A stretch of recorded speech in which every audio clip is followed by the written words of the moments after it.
Welcome to this deep dive. Today we're really digging into a topic that's become pretty hard to ignore, this significant rise in mental health struggles Yeah, among young people, well, everywhere, really. that's right. And we've got some specific source material guiding us today, mostly excerpts from Jonathan Haidt's book, The Anxious Generation. He's a social psychologist. Yeah, and our goal here is to take these insights, unpack the sort of key ideas, and help you understand not just the problem itself, but where it might be coming from and what the author thinks we could maybe do about it. Consider this your way to get kind of up to speed on a really critical issue pretty quickly. And what jumps out right away in this material is the timing. The book points to something very specific happening around the early 2010s, a sudden kind of dramatic surge in anxiety, depression. Right, and it seems to line up with this huge shift in childhood itself, moving away from what Haidt calls a play-based childhood. To a phone-based one. And we'll be exploring, how this digital shift might be impacting young people, their brains, their lives in ways we're maybe only just starting to get our heads around. So, yeah, let's get into it. Okay, so the picture painted in those first chapters, it's pretty stark. Starting around, say, 2010, 2011, maybe 2012, that window, Yeah. there's this really noticeable jump. Anxiety, depression rates among adolescents, particularly Gen Z. And by 2020, the numbers described are, well, frankly, alarming, especially for young girls.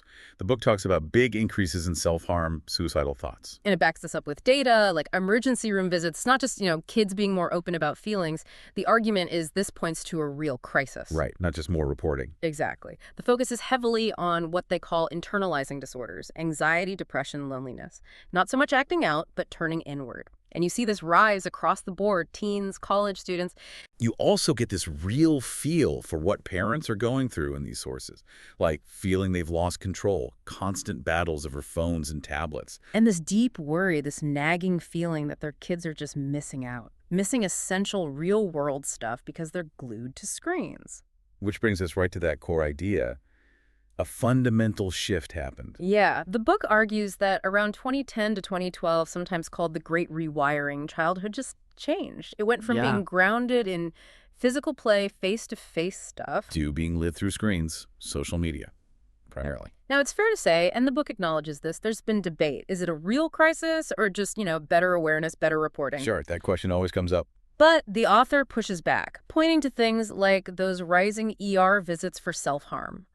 That kind of data, he argues, suggests a genuine increase in suffering. It's not just talk. And this is fascinating. It's not just a U.S. thing. Not at all. This decline in youth mental health, it's global. You see it in Canada, the UK, the Nordic countries, places with really different cultures, different policies. So that timing, being international, it points towards something widespread, doesn't it? Exactly. It strengthens the argument that it's linked to something common, like the explosion of smartphones and social media, rather than just, say, local economic problems or school pressures in one country. So for you listening, that period, the early 2010s, it's more than just dates. It's like the ground shifted under how a whole generation grows up. Which naturally leads to the question, why?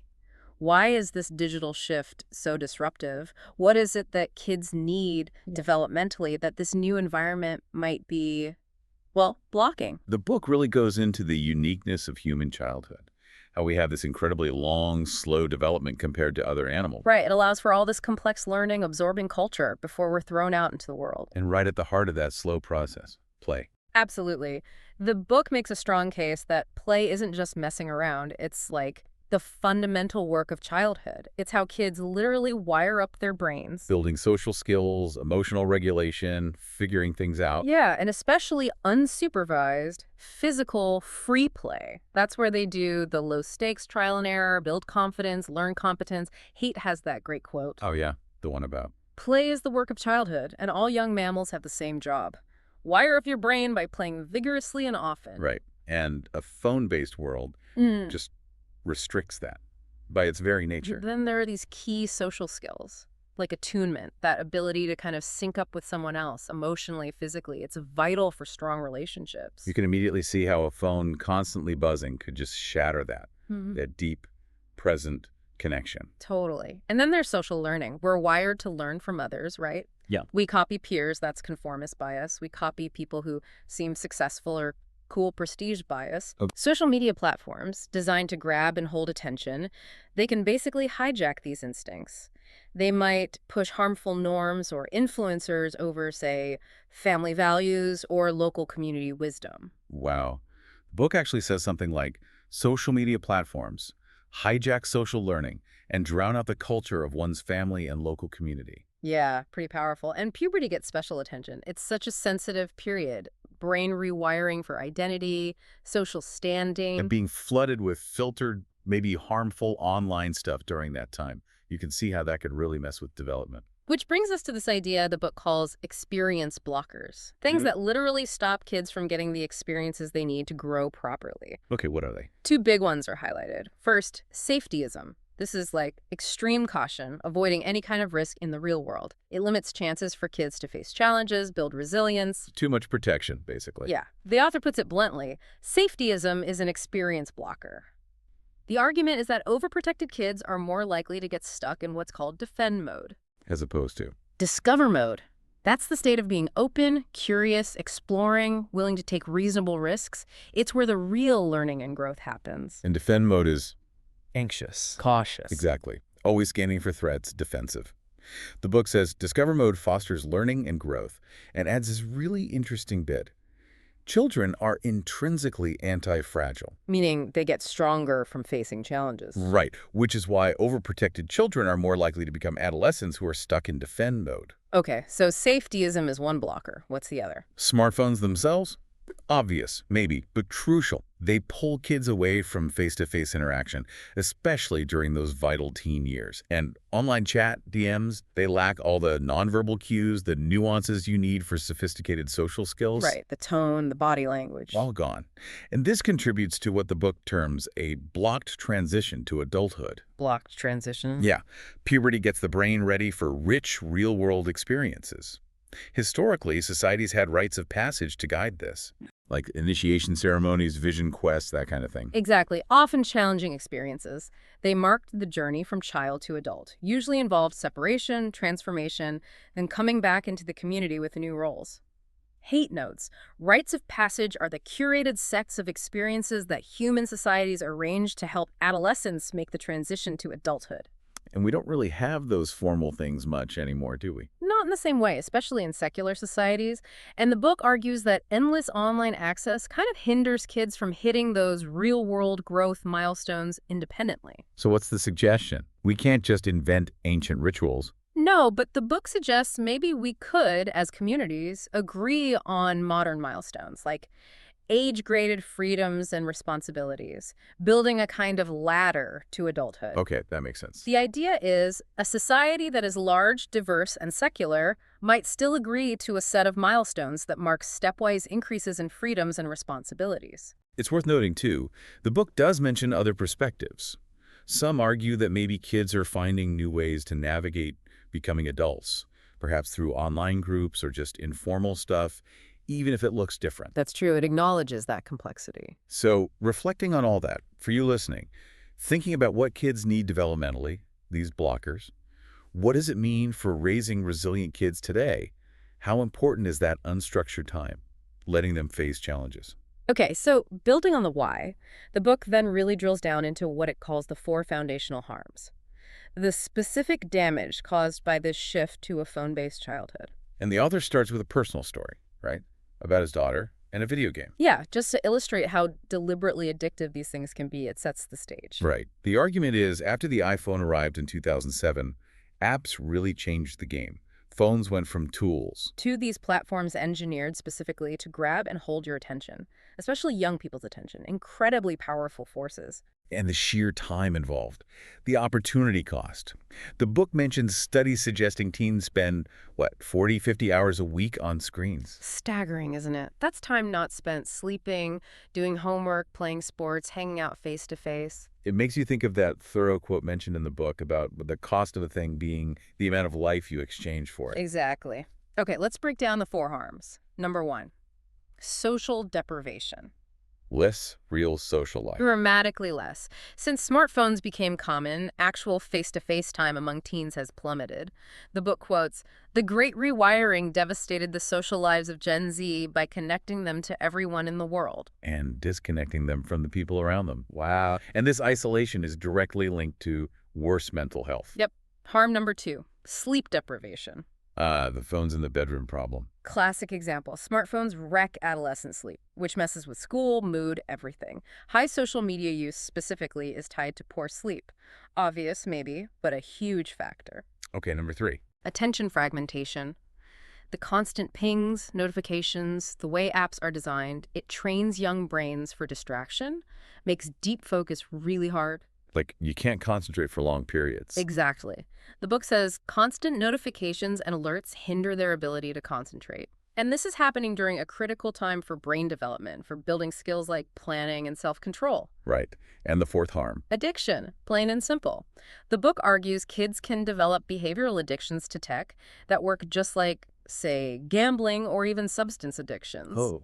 It points fingers at the companies using sophisticated psychology. Techniques like variable ratio reinforcement, that's the unpredictable reward pattern, like a slot machine. We're scrolling endlessly through a feed, hoping for something good. Precisely. It's incredibly effective at hooking people. The book puts it starkly.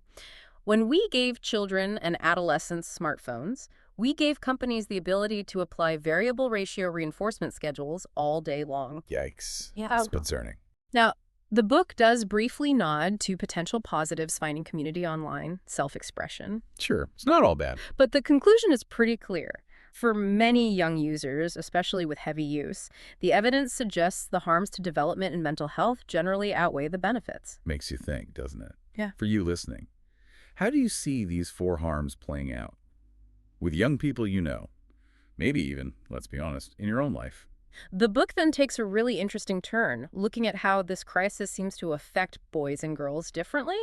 It's hitting both, for sure, but the patterns aren't identical. Okay, so let's start with girls. What does the book highlight there? The picture for girls is particularly worrying in some ways. Significantly higher rates of depression, anxiety, eating disorders, and it links this partly to the platforms they tend to use more, like Instagram, Snapchat, very visual platforms. Right. Image-focused. And several factors seem to make girls especially vulnerable online.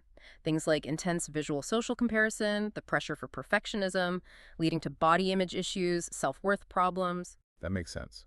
What else? Relational aggression, social exclusion, rumor spreading that gets amplified online. There's also emotional contagion, where anxiety or depression can kind of spread through online friend groups. And sadly, increased exposure to predators and harassment. So the summary is pretty direct. Yeah, the book states, social media impacts girls more negatively than boys, increasing rates of depression and anxiety disorders among young females. It feels like, for girls, it's often this paradox. Okay. More connections online, maybe hundreds of friends. But the quality of real-world relationships suffers, leading to loneliness, ironically, quantity over quality. Okay, so what about boys? It's affecting them too. Absolutely. Boys are also seeing rising depression, anxiety, and tragically increasing suicide rates, although the absolute rates often remain lower than for girls. But the pattern is different. Slightly. The book points to a longer trend for boys, a kind of disengagement from the real world that actually started before smartphones really took hold, maybe back in the 70s or 80s. Oh, interesting. Why? It uses this push-pull idea. Certain societal changes might have pushed boys away from traditional paths. Things like economic shifts making physical jobs less central, or maybe school systems sometimes fitting girls' development better. Okay, that's the push. What's the pull? The digital world, pulling them in with really compelling stuff like immersive video games, easily accessible online porn. The quote is, "Boys show evidence of pulling away from engagement with the real world well before the mental health declines of the 2010s. So this contributes to that failure to launch phenomenon you hear about. Seems connected. More young men staying dependent, not getting into careers or higher education. The book even mentions the Japanese term hikikomori, extreme social withdrawal, as an illustration of where this can potentially lead. Wow. There's also an argument that our safer, more supervised modern childhood might disproportionately affect boys by removing opportunities for physical risk-taking, for building confidence through real-world challenges. And specific digital harms for boys. Yeah, online porn is discussed its accessibility, addiction potential, and how it might affect real relationship development. Also, video games, the risk of addiction, how extreme gaming can correlate with poor outcomes in school or work, maybe undermining real-world drive. And friendships. That's a big one. The book mentions a friendship recession, especially among young men, more reporting having no close friends, feeling really lonely. There's a quote about that, isn't there? Something like, Yeah, I missed out on a lot of stuff in life, a lot of socialization. I feel that my interactions are not as smooth and fluid as I want. It really captures that feeling of disconnection. and the book links this digital drift to a kind of meaninglessness. Right, anomie, that sense of being disconnected from social norms from a wider purpose. The quote is, "It is very difficult to construct a meaningful life on one's own, drifting through multiple disembodied networks." Hmm. So for you listening, thinking about these different paths for boys and girls, it really complicates the picture, doesn't it? It makes you think about the specific pressures and maybe look for different signs of struggle. Definitely. What might trouble look like for boys versus girls? It might not always be obvious. The book then zooms out even further. It moves beyond just clinical mental health to talk about spirituality, but used in a really broad sense, right? Yeah. Not just religion. Exactly. It's about meaning, purpose, connection to something larger. The book suggests that the societal shift we talked about earlier, from discover mode to defend mode, Linked to the phone-based life. has also impacted this deeper sense of well-being, maybe particularly since around 2014. How does it frame that? It uses this idea of three dimensions of social space. There's the horizontal, our connections with others, the vertical status, hierarchy, and then this divinity axis. Divinity axis, what's that? It represents actions or experiences that either elevate us, connect us to something meaningful, or degrade us, pull us down spiritually. The argument is the phone-based life often pulls us downward. It leads to, as the book puts it, spiritual degradation, not just in adolescence, but in all of us. Wow. Okay. Hmm. How does it degrade us? It identifies 6 vital spiritual practices, let's call them, that modern tech often undermines. Okay, like what? Things like shared sacredness, communal rituals, shared experiences, embodiment being physically present, movement, stillness, silence, focus the opposite of constant distraction, Right. transcending the self, getting beyond ego, which social media often inflames with its focus on self-presentation. Being slow to anger and quick to forgive, social media often rewards outrage and quick judgment. And finding awe in nature, just spending less time outdoors, disconnected. That list makes a lot of sense when you think about typical online behavior. Doesn't it? And it connects to this concept of the God-shaped hole, that basic human need for meaning, for purpose. Yeah. The concern is that the phone-based life, instead of filling that need with something uplifting, often fills it with, well, junk. Superficial, distracting, maybe even degrading stuff. The quote used is, "There is a God-shaped hole in every human heart." So it's not just about anxiety or depression rates, it's about a deeper kind of emptiness. That seems to be the argument. A potential loss of connection to things that truly nourish the human spirit. Which, again, brings it back to you listening. What does this mean for finding purpose beyond the screen?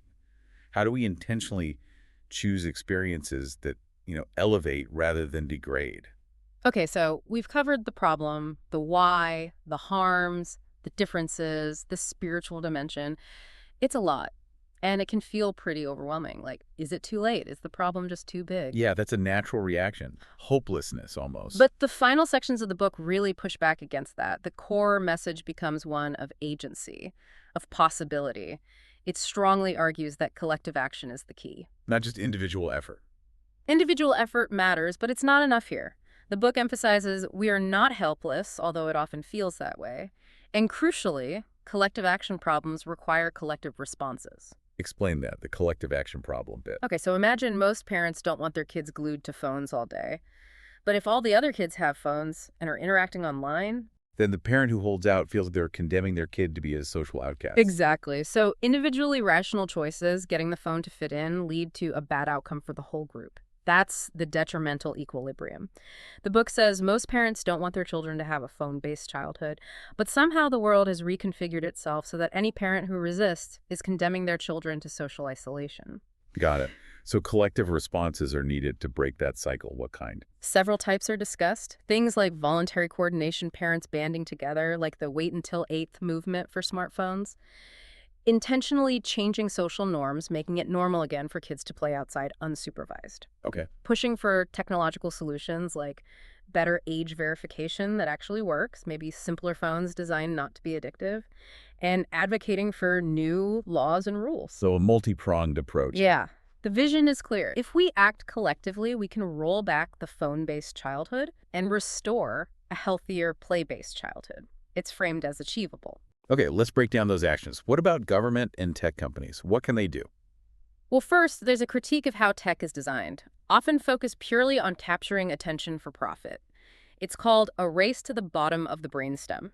Meaning exploiting our basic psychological triggers. Exactly. The quote is, "In an attention economy, there's only so much attention, and the advertising business model always wants more, so it becomes a race to the bottom of the brainstem." So what can government do about that? Legislate. That's a key suggestion. Things like establishing a legal duty of care for tech companies towards minors online. The UK's age-appropriate design code is mentioned as a possible model. What else? Raising the default age of internet adulthood. Currently, it's often 13, based on a law from 1998, way before social media really existed. Right. The suggestion is raise it to 16, Makes sense. and finding ways to implement real privacy-respecting age verification. The book is pretty blunt. Minors should be protected from products that are designed to addict them. He is likely to take legislation to force them to do so. Beyond regulating tech, what about promoting real-world stuff? Yes. Governments could stop policies that accidentally punish parents for letting kids be independent. You hear stories about parents getting reported for letting kids walk to the park, right? Yeah, unfortunately. Mandating more school recess, the book mentions the stat about U.S. kids getting less recess than prison inmates, designing cities and parks to be truly child-friendly, and boosting vocational training options, which might really appeal to some kids, especially boys, maybe. The argument is that government has actually been part of the problem. In some ways, yeah. Governments are literally criminalizing the play-based childhoods that were the norm before the 1990s. That's a direct quote. Okay, moving on to what schools can do. Seems like they have a big role. Huge. And the book suggests two main interventions schools could do, often with existing resources. Go phone-free and become more playful. Simple ideas, but maybe powerful. That's the thinking. Sometimes it is better to do a big thing rather than many small things, and sometimes the big thing is unnoticed but right underfoot. So, phone-free schools, what are the benefits? Better socializing, less distraction, better focus academically. An example is given of a middle school where banning phones led to a much more engaged student body, a non-zombie apocalypse atmosphere. Huh. But it has to be a real ban, right? Not just pockets during class. Exactly. The book argues for phones being completely put away for the whole school day for real change. The quote, "A school that is phone-free and playful is investing in prevention." Okay, and playful, what does that involve? More unstructured free play, longer recess, better playgrounds, maybe more natural adventurous ones, not just plastic slides, fewer restrictive rules during playtime. Does it work? An anecdote is shared about a teacher, Kevin Steinhardt, who saw big drops in bullying, truancy, office visits, and better behavior just by adding more free play. The idea is that play teaches crucial life skills naturally. Like what? Unstructured free play addresses head-on making friends, learning empathy, learning emotional regulation, learning interpersonal skills. It's learning by doing. The book also mentions things like the Let Grow project. Yeah, encouraging kids to do independent tasks, building competence, shifting norms, and also strategies for re-engaging boys' more male teachers, vocational options. It ends by calling for these ideas to be properly tested. The education experiment we most need. All right, finally, what parents can do. This feels crucial, but maybe the hardest part individually. It is hard, but the book offers a really helpful mindset shift. The gardener versus carpenter metaphor for parenting. Okay, explain that. Instead of being a carpenter trying to shape your child precisely into what you planned, be a gardener. Focus on creating a rich, safe, nurturing environment. And let the child flourish in their own way, maybe unpredictably. Exactly. The book says our job as parents is not to make a particular kind of child. Instead, our job is to provide a protected space of love, safety, and stability in which children of many unpredictable kinds can flourish. And also, we can't make children learn, but we can let them learn. I like that. So practical tips based on age. Yeah, the book gives specific suggestions.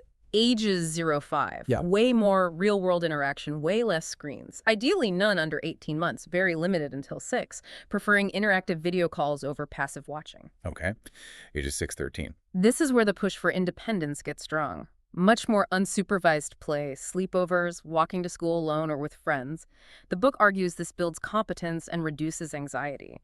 It says, if you do one thing, give your children far more unsupervised free play. What's the biggest barrier there? Parental anxiety, often. We need to manage our own fears, and for screens, limit them maybe around 2 hours a day with clear rules and boundaries. And for teens, 13–18. Focus shifts to opportunities for real responsibility and competence. Part-time jobs, mentoring younger kids, challenging outdoor activities.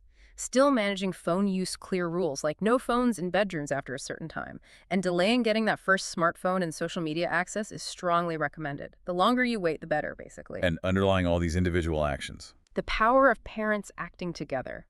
Talking to each other, supporting each other, creating local norms that make it easier to resist the pressure. Don't go it alone.